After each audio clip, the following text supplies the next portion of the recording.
في البدء كان الكلمة والكلمة كان عند الله وكان الكلمة الله.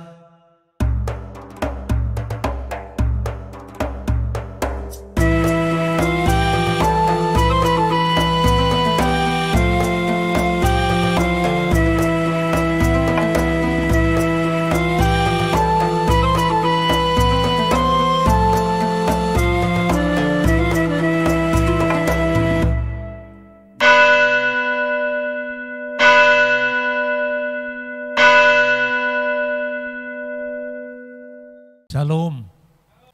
Setelah kebangkitan Yesus, Yesus memberikan kepada murid-muridnya, khususnya ke-11 murid karena Yudas sudah berkhianat dan gantung diri, apa yang dikenal dengan Great Commission, amanat agung. Amanat agung ini diberitakan Yesus ketika murid itu berangkat ke Galilea, tidak di Yerusalem. Kenapa tidak di Yerusalem? Karena Yerusalem itu kota yang relatif homogen, hanya terdiri dari orang-orang Yahudi pada waktu itu. Sementara Galilea dalam nubuatan Nabi Yesaya dikenal atau lebih dikenal dengan Galil Hagoyim, Galilea wilayah bangsa-bangsa. Dengan demikian bukan suatu kebetulan apabila perjumpaan dengan bangsa-bangsa lain automatically dengan kompleksitas bahasanya itu ada di Galilea. Makanya banyak orang yang salah paham dan berpaham salah. Kalau Yesus itu orang Yahudi, kenapa namanya bukan Yesua, tapi lebih dikenal Yesus? Kalau Yesus itu orang Yahudi, kenapa Injil ditulis dalam bahasa Yunani? Ini pertanyaan orang-orang yang benar-benar awam, saudara-saudara. Israel pada abad pertama itu adalah taman mininya dunia. Sehingga bahasa-bahasanya pun sangat majemuk. Saya berikan contoh. Ketika murid-murid Yesus dan Yesus pergi ke Bait Allah atau pergi ke sinagogi. Sinagogi itu rumah ibadat Yahudi yang semua berkiblat atau menghadap ke Bait Allah di Yerusalem. Doa-doa Yahudi sebagian besar dilantunkan dalam bahasa Ibrani. Kitab suci dibaca dalam bahasa Ibrani. Itu menjadi bahasa klasik seperti kata-kata haleluya. Itu bahasa Ibrani. Tetapi ketika Yesus bercakap-cakap dengan para murid, bahasa Ibrani enggak dipakai. Itu bahasa Aram. Bahasa Aram itu misalnya Maranatha, Hakal Dama, Eli Eli lama sabaktani, Tali Takum. Itu bahasa Aram. Ketika Yesus berbicara dengan perwira di Kapernaum, itu bukan bahasa Aram, bukan bahasa Ibrani. Karena biasanya perwira Romawi berbicara dalam bahasa Yunani dan tidak ada translator di sana dalam Alkitab. Ketika Yesus berdialog dengan Pilatus, dia berdialognya dalam bahasa Yunani. Sekalipun bahasa Yunani yang dipakai itu bahasa Yunani koine. Makanya nyanyian-nyanyian gereja sepanjang abad itu kalau bukan bahasa Yunani, ada pula Latin, itu bercampur menjadi satu karena warisan Galilea wilayah bangsa-bangsa. Glory, glory, haleluya. Itu Latin dan Ibrani. Glory itu adalah Gloria in excelsis Deo et intera pac hominibus bunai voluntatis. Itu bahasa Latin. Dan bahasa Latin adalah bahasa administrasi kerajaan. Itulah sebabnya ketika Yesus disalibkan, di atas salib itu tertulis 3 bahasa, yaitu bahasa Ibrani, bahasa Yunani dan bahasa Latin. Jadi kalau sensus ketika itu dilakukan dalam bahasa Latin, pasti tertulis Yesus bukan Yesua. Ketika Alkitab bahasa Yunani, ya tertulis misalnya Sefer Yehosua, kitab Nabi Yosua, diterjemahkan dalam bahasa Yunani sejak abad ketiga sebelum Masehi di Alexandria, maka diterjemahkan Jesus atau Yesus. Itulah yang kita warisi sekarang. Jadi kekristenan tidak sama dengan agama Hindu yang hanya berakar pada satu bahasa, Sanskerta, atau Buddha yang hanya berakar pada satu bahasa, Pali, atau Konghucu yang berakar pada satu bahasa, yaitu bahasa Tionghoa, atau Islam yang hanya berakar pada satu bahasa, yaitu bahasa Arab. Kekristenan tidak bisa dibatasi dengan bahasa, karena dalam nubuatan Yesaya, Sang Mesias akan berkarya di seberang Yordan, jalan menuju laut, dan Galilea, wilayah bangsa-bangsa. Karena itu amanat agung diberikan, jadikanlah semua bangsa muridku. Kalau di Yerusalem, bangsa mana mau semua sebagian besar Yahudi.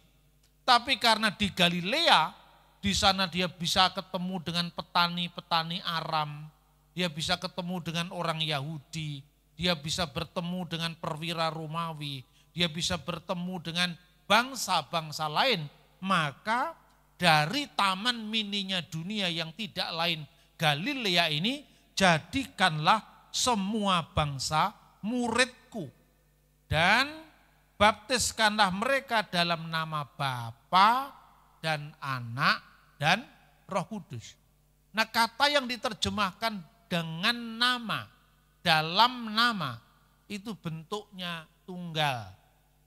Ya, bahasa aslinya esto onoma.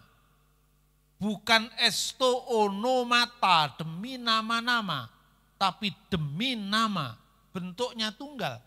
Tapi dalam bentuk tunggal esto onoma to patros keto iu keto agiu pneumatos, in the name of the Father and the Son and the Holy Spirit.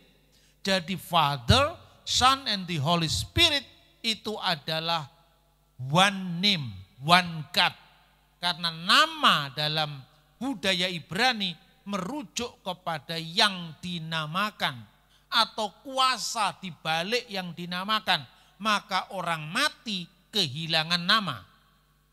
Jadi baptiskanlah mereka dalam nama, satu nama, tunggal, Bapa, Putra, dan Roh Kudus. Maka inilah jejak awal ajaran yang disebut Tritunggal Maha Kudus. Tanpa ajaran Tritunggal, gereja bukan lagi gereja. Kekristenan bukan lagi kekristenan. Karena keselamatan kita dikerjakan oleh Allah Bapa di dalam Putranya dan di dalam Roh Kudus. Nah, banyak sekali gereja-gereja modern yang gagal paham, memahami tentang Tritunggal karena minder dengan Islam. Loh, kenapa kita minder? Islam baru muncul 600 tahun setelah kita. Mestinya kita tidak boleh minder dengan agama apapun. Orang bertanya kepada saya, Pak, Tritunggal kan tidak ada dalam Alkitab. Nah, kalau terus tidak ada itu, tidak ada judulnya apa tidak ada isinya? Jangan lupa loh, judulnya tidak ada, kamu persoalkan, isinya kamu gagal paham. Kamu Kristen apa bukan? Kristen, Pak. Ketika muridnya Yohanes yang namanya Polikarpus pada bulan Februari tanggal 22 tahun 156 Masehi, kira-kira menjelang sore, dia dibakar dalam api unggun pembakaran itu. Dia memuja Bapa, Putra, dan Roh Kudus. Orang berani mati karena imannya kepada Allah Bapa, Putra, dan Roh Kudus. Nah, terus kamu gereja yang tiba-tiba muncul di abad 20 menyangkal Tritunggal itu pangkatmu apa? Ini gereja mula-mula para martir berani mati karena dia tidak mau menyangkal kepada Bapa, Putra dan Roh Kudus. Dan itu amanat agung Tuhan Yesus Kristus itu sendiri. Ketika katekisasi pertama, pelajaran Alkitab pertama, meskipun itu bukan Alkitab, tapi ditulis pada tahun 90 Masehi. Jadi ini buku pelajaran agama tertua, namanya Didache. Itu termasuk tulisan dari generasi muridnya para rasul. Baptiskanlah mereka dalam nama Bapa dan Putra dan Roh Kudus. Sumber tertulis maupun sejarah iman itu tidak bisa disangkal. Karena tidak pernah ada gereja yang menyangkal Tritunggal sampai munculnya bidat Arius. Jadi itu 300 tahun setelah para rasul berani mati demi membela ajaran iman yang benar. Jadi pertanyaannya, kan tidak ada kata Tritunggal, Pak. Agama manapun di dunia teologinya juga tidak ada dalam kitab sucinya. Ayo sekarang, agama Islam yang paling ditonjolkan apa? Ajaran tauhid. Mana ada kata tauhid dalam Al-Quran? Juga tidak ada. Lah kenapa kamu percaya tauhid? Isinya kan ada, Pak. La ilaha illallah itu tauhid. Itu kan ada isinya. Ya tapi judulnya tauhid mana? Ada enggak? Tidak ada. Lah kalau tauhid enggak ada, kamu percaya tidak ada ilah selain Allah, kenapa kamu ngurusi ajaran Tritunggal? Itu bukan imanmu, kamu tidak mengerti. Nah kita akan lihat tayangan ini ya. Saya akan tunjukkan dokumen-dokumennya supaya kita kalau berbicara itu ada apa faktanya. Inilah sumber terutama bahwa iman kita itu percaya kepada Allah yang esa. Allah yang satu adanya. Shema Yisrael Adonai Elohenu Adonai Echad. Dengarkanlah wahai Israel, Tuhan Allah yang kita sembah, Tuhan itu esa. Tatkala Yesus ditanya hukum mana yang paling utama, dia mengutip Ulangan pasal 6 ayat 4. Ya, karena itu iman mendahului rumusan. Kata Tritunggal memang baru muncul tahun 180-an Masehi. Ditulis oleh seorang bapak gereja yang wafat tahun 183. Namanya Mar Theophilus dari Antioquia. Dia mengucapkan Tritunggal dalam bahasa Yunani tes triados to theo ketu logo auto ketes sopias auto. Trinitas yaitu Bapa, firman-Nya dan roh kebijaksanaannya. Jadi kata triados itu muncul sekitar tahun 180-an. Tapi akan kita bandingkan, kapan kata tauhid mulai muncul sebagai nama bagi ajaran yang ditekankan umat Islam. Salah satu rujukan itu berasal dari Imam Junaid Al-Baghdadi. Itu pun juga setelah Nabi Muhammad, setelah Quran disebutkan at-tauhid ifradul qadim minal muqdas. Yang namanya tauhid adalah pengesaan Allah yang kekal dari semua yang menyerupai makhluknya. Jadi sama judulnya sama-sama tidak ada. Maka jangan minder lagi kalau ditanya. Tritunggal tidak ada dalam Alkitab. Judulnya yang tidak ada, isinya jelas. Ya kan? Sama juga tauhid, judulnya tidak ada dalam Al-Quran, tapi isinya juga jelas gitu. Kapan kata-kata monoteisme itu muncul? Kata monoteisme itu juga bahasa modern. Munculnya dari seorang agamawan namanya Henry Moore. Itu kira-kira abad 17. Kata monoteisme. Monos itu satu, theos itu Allah. Jadi Allah itu satu. Nah, kata monoteisme dalam bahasa Inggris ini sejak abad 17 ini kemudian diterjemahkan malahan dalam bahasa Ibrani. Ketika dibuat kamus bahasa Arab dengan bahasa Ibrani, maka disebutkan monoteism. Monoteisme itu terjemahkan dalam bahasa Ibrani monoteism. Artinya apa? Emuna biluhi echad. Yang artinya percaya kepada Elohim yang echad. Atau el-echad, Allah yang esa. Atau emunat hajikut, percaya kepada keesaan. Terus pada entry Arabnya ditulis al-iman bi ilahin wahid. Iman kepada Tuhan yang esa atau at-tauhid. Jadi itu istilah modern. Baik terjemahannya maupun istilah-istilah itu modern, termasuk Tritunggal. Itu istilahnya kemudian, tapi iman itu mendahului perumusan. Anda percaya Yesus sekarang? Ya?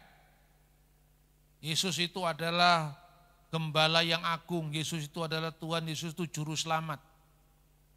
Rumusannya dulu atau imannya dulu? Orang mengatakan Yesus itu adalah gembala yang agung. Gembala yang agung artinya ini kan bukan begitu. Kita harus mengasihi Tuhan dengan segenap hati. Mengasihi Tuhan segenap hati artinya diambil dari bahasa Yunani, enggak begitu dulu kan. Iman dulu baru kemudian rumusan. Nah saudara-saudara yang terkasih dalam Tuhan. Begitu kita membuka Alkitab, ya, kitab pertama dalam Alkitab Perjanjian Lama, kitab Kejadian, sudah ada Tritunggal di situ. Satu, ada kata Elohim. Elohim artinya Allah. Bereshit bara Elohim et hasamayim we et saaret. Pada mulanya Allah menciptakan langit dan bumi. Bagaimana Tuhan menciptakan langit dan bumi? Ayat yang kedua, aret hayyetah tohu wa bohu wa hosek alfene tehom wiruah Elohim merakefet alfene hamayim.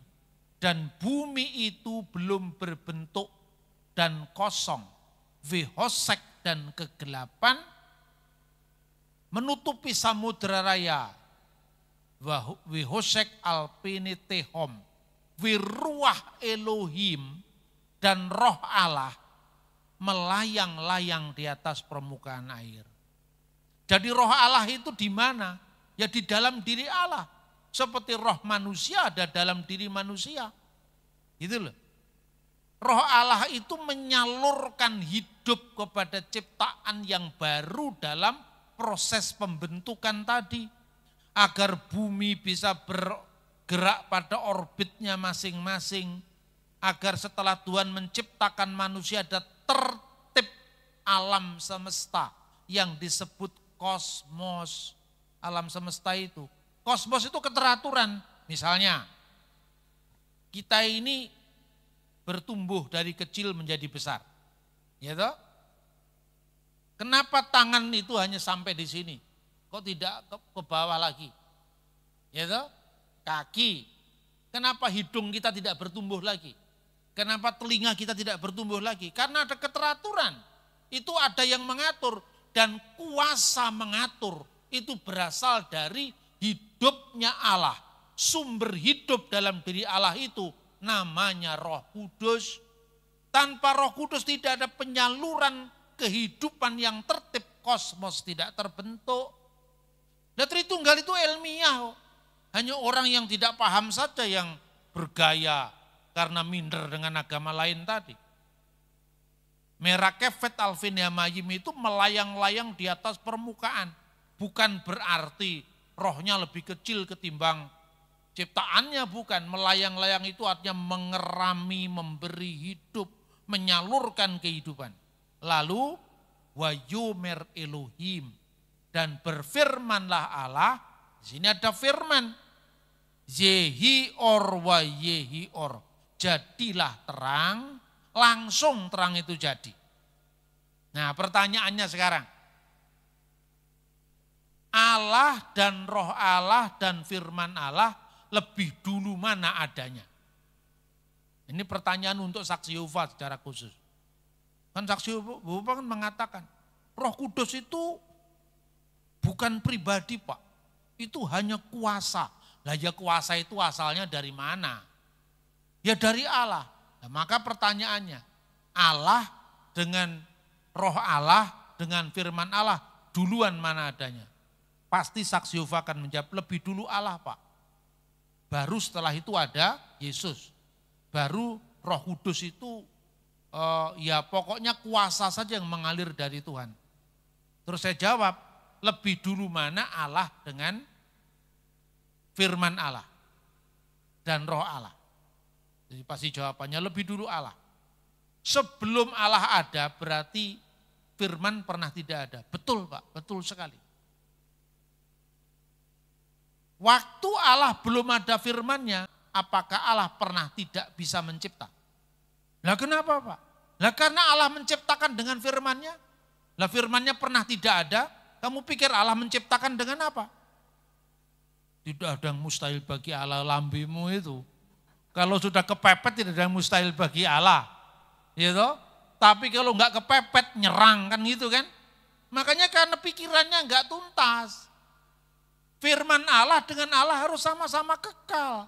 Kalau tidak kekal berarti ada waktu di mana wujud Allah, eksistensi Allah sudah ada, firman-Nya pernah tidak ada, itu mustahil. Nah pertanyaan kedua, lebih dulu mana Allah dengan Roh Allah? Lebih dulu Allah Pak. Berarti ada waktu Allah pernah ada tanpa roh. Allah hidup dari mana? Berarti Allah pernah almarhum. Iya toh? Allah selalu ada bersama firman-Nya dan bersama rohnya. Mazmur 33 ayat 6.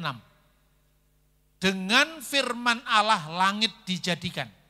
Jadi Allah menjadikan segala sesuatu dengan firman-Nya. Dan dengan nafas, ini bahasa aslinya ruah. Dan dengan roh dari mulutnya segala bala tentaranya. Tritunggal, Allah, firman-Nya, roh dari mulutnya. Artinya roh yang keluar dari diri Allah. Nah kemudian Yesaya 63 ayat 10. Tetapi mereka memberontak dan mendukakan Roh Kudus-Nya. Vehemah maru veisefo et ruah kadeso. Dia mendukakan Roh Kudus-Nya. Kalau Roh Kudus itu bukan pribadi, kesadaran yang nyata, bagaimana Roh Kudus bisa berduka? Kalau Roh Kudus itu hanya kuasa yang muncul dari pribadi Tuhan atau dari wujud Tuhan, bagaimana kuasa bisa berduka? Ya kan? Lalu yang ketiga, kita lihat lagi Yesaya 63 16. Ya Tuhan, atah Adonai Avenu, ya Tuhan Engkau sendiri Bapa kami, go'alenu me olam semeha. Namamu adalah penebus kami sejak dahulu kala. Semua yang dikatakan dalam teks-teks perjanjian lama ini mengarah pada Tritunggal, tapi belum eksplisit. Karena menurut surat Roma itu dikatakan rahasia yang didiamkan selama berabad-abad sampai Kristus sendiri, firman Allah yang menjadi manusia, menyingkapkan rahasia itu. Dan baptiskanlah mereka dalam nama Bapa dan Putra dan Roh Kudus, itulah penyingkapannya. Banyak orang yang sekarang ini sok tahu, mengatakan Matius pasal 28-19 ini bukan asli Alkitab. Ini banyak sekali. Jadi liberalisasi teologi itu telah membuat orang ini sok tahu. Wah itu kan. Anda boleh sok tahu kalau dengan gereja-gereja modern silakan.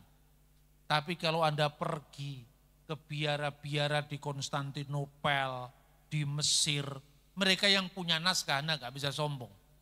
Ya toh? Orang misalnya contohnya, pernah ditemukan yang namanya Injil Judas. Yang rame film Hollywood sama National Geographic. naskahnya yang punya gereja ortodok Koptik, itu disimpan di Kairo. Yang punya naskah tidak pernah rame, yang rame orang bule. Ini contoh, makanya kita gereja itu perlu kembali ke akar. Akarnya itu dari mana? Ini manuskrip asli seluruh kitab suci memuat teks ini. Misalnya, Kodeks Vatikanus itu dari tahun 325. Kodeks Byzantium tahun 400. Kodeks Washington tahun 400 juga. Kodeks Alexandrinus yang ditemukan di Alexandria tahun 400. Lalu terjemahan kuno, Papyrus Bodmer, itu lebih tua lagi. Ya. Kemudian Vetus Latina tahun 150 Masehi.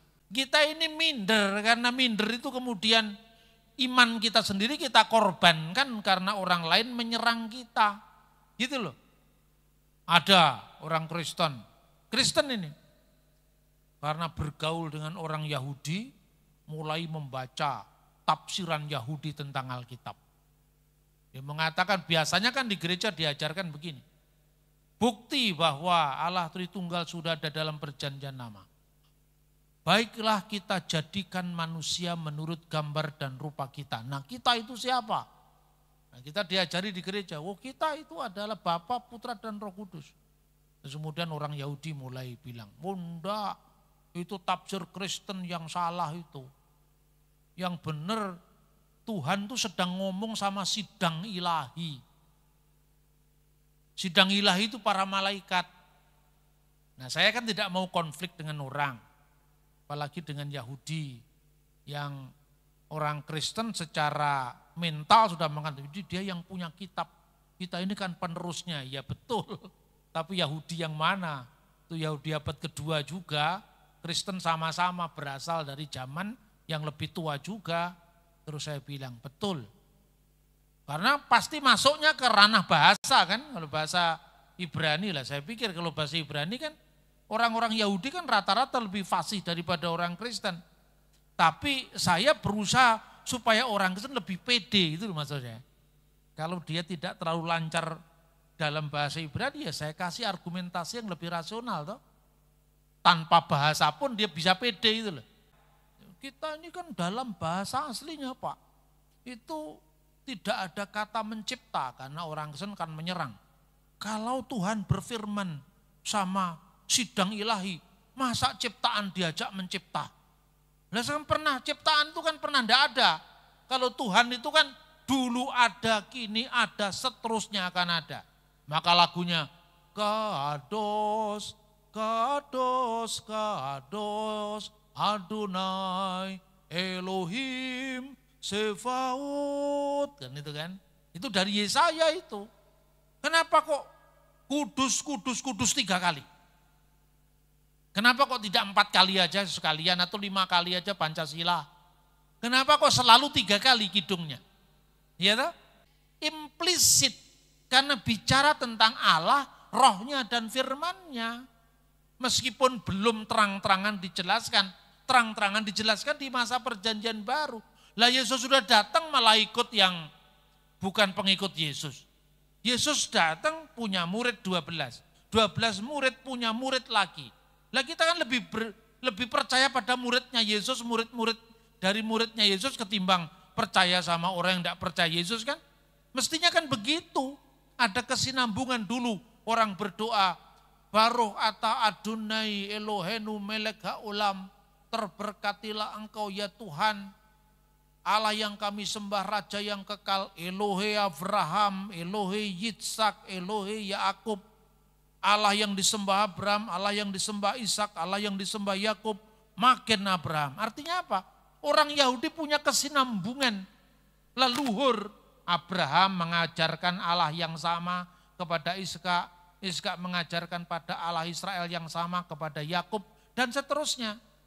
Nah sekarang kalau Pak Krisno orang Jawa, hubungannya dengan Abraham apa? Kalau kalian dari Manado, dari keturunannya Rorim Pande, atau dari Batak, Batubara, Sitanggang, terus siapa lagi itu? Tobing. Apa hubungannya Tobing sama Ishak, Yakub, Abraham? Kan enggak ada.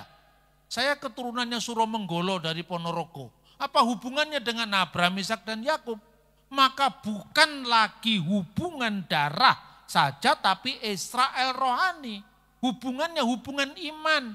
Iman yang dulu diajarkan oleh Yesus, ditulis oleh Yohanes. Yohanes mengajarkan pada muridnya yang namanya Polikarpus. Itu Polikarpus mengajarkan pada muridnya lagi. Dan bapak-bapak gereja sampai sekarang tanpa putus. Gitu loh. Lalu dikatakan dengan sidang ilahi. Lalu saya bilang betul, iyakan saja. Di situ kan kata na'aseh. Na'aseh itu artinya apa? Baiklah kita buat. Membuat itu bahan yang sudah ada. Misalnya kayu jadi kursi itu membuat. Tapi manusia itu tidak ada yang bisa mencipta. Coba siapa yang bisa ngecat Lombok jadi merah? Kecuali Tuhan. Jadi tidak mungkin manusia menciptakan bersama Tuhan. Jadi itulah ajaran ganjil saksi Yehova. Yesus itu diajak menciptakan, Pak. Yang ngajak siapa? Ya bapaknya. Kamu tuh memang gak genep, kurang 3 on kamu. Bagaimana mungkin ciptaan bisa mencipta? Mencipta itu artinya mengadakan dari tidak ada menjadi ada. Bahasa ilmiahnya creatio ex nihilo. Berfirmanlah Allah, jadilah terang. Maka terang itu jadi, langsung ada. Nah sekarang, Yesus itu dalam pandangan saksi Yehova, ciptaan perdana. Setelah Yesus diciptakan oleh Allah, saya tanya lagi. Allah menciptakan Yesus, Pak? Iya, diciptakan, Pak. Caranya Allah menciptakan bagaimana? Ya Allah berfirman, maka jadilah Yesus. Loh katanya Yesus itu firman. Pada mulanya adalah firman. Firman itu bersama-sama dengan Allah dan firman itu adalah Allah. Jadi di sini firmannya siapa? Yesus, Pak. Nah terus Allah menciptakan Yesus, caranya menciptakan Allah berfirman. Lah kamu itu gimana tuh Mas? Katanya firman Allah, olehnya Allah mencipta lewat firmannya. Di sini Yesus firman Allah. Kok Yesus diciptakan? Yang menciptakan Yesus siapa? Allah. Caranya Allah menciptakan dengan berfirman. Lah firmannya Yesus sendiri bagaimana? Bingung toh. Jangan berkata tidak ada mustahil bagi Allah loh. Karena otakmu yang macet, ini bukan firman Allah yang macet. Ya kan? Terus yang kedua, cara menciptakannya bagaimana? Wong Yesus itu pernah tidak ada. Ya jangan mengatakan tidak ada mustahil bagi Allah. Tidak mungkin ciptaan membantu Allah mencipta. Ya itu karena sama pernah tidak ada. Itu loh kira-kira ini agak sulit bagi otaknya saksi Yehova. Karena pikirannya cuma materialistik. Kalau dikatakan Allah di sini tidak mungkin di sana. Nah Allah itu hadir di segala ruang dan waktu. Di seluruh dunia roh Allah bekerja. Jadi kalau Allah sekarang rohnya bekerja di Washington juga bisa bekerja di Melbourne. Kan begitu kan? 2-3 orang hadir dalam namaku. Yesus hadir. Lalu Anda bikin KKR di sini. Sudah lebih dari 50 orang, 100 orang di sini hadir. Kok belum ada tanda-tanda mujizat terjadi? Lalu Anda konfirmasi kepada Tuhan. Tuhan sudah sampai di mana? Masa begitu? Oh Allah itu hadir di segala tempat kok. Ini logika saksi Yehova ini yang seringkali logika minir ini. Misalnya ya, Bapak percaya Yesus itu Tuhan? Percaya. Kalau Tuhan is oke Pak. Gitu? Karena kita nyanyinya bukan hanya Tuhan tapi Tuhan dan Allah. Yesus Tuhan dan Allah kami. Kalau Allah saya keberatan Pak. Kalau saya tanya keberatan, pangkatmu opo kamu. Di mana keberatanmu saya katakan. Pada mulanya adalah firman. Betul. Firman itu bersama-sama dengan Allah. Sekarang saya tanya dulu Pak. Kalau Matius bersama dengan Markus, apakah Markus adalah Matius? Ya jelas bukan Mas. Kalau firman bersama-sama dengan Allah, apakah firman adalah Allah? Harapannya kita disuruh ngomong bukan, karena Markus bersama Yohanes, Yohanes bukan Markus. Lah Yohanes dan Markus itu kan manusia yang terikat oleh ruang dan waktu. Kalau hari ini dia di sini tidak ada di sana. Aku di sini, engkau di sana. Memang beda, itu kan manusia yang terikat oleh ruang dan waktu. Tapi kalau Allah kamu samakan dengan manusia, contohnya Tuhan menyertai orang-orang yang beriman. Berapa orang beriman di kota Melbourne? Misalnya ada 10.000 orang beriman. 10.000 itu Tuhan jumlahnya berapa? 1. Berarti satu Tuhan pada waktu dan saat yang sama di 10.000 tempat yang berbeda-beda. Tuhan yang satu beserta dengan 10.000 orang yang beriman. Apakah Tuhan harus jadi 10.000? Nah ya tidak, jangan berkata, tidak ada mustahil bagi Allah, ini otakmu yang mustahil. Kalau Allah tidak pernah mustahil, gitu loh kira-kira. Nah ini ajaran yang diberikan kepada Yesus, murid-muridnya, murid dari muridnya Yesus sampai zaman kita.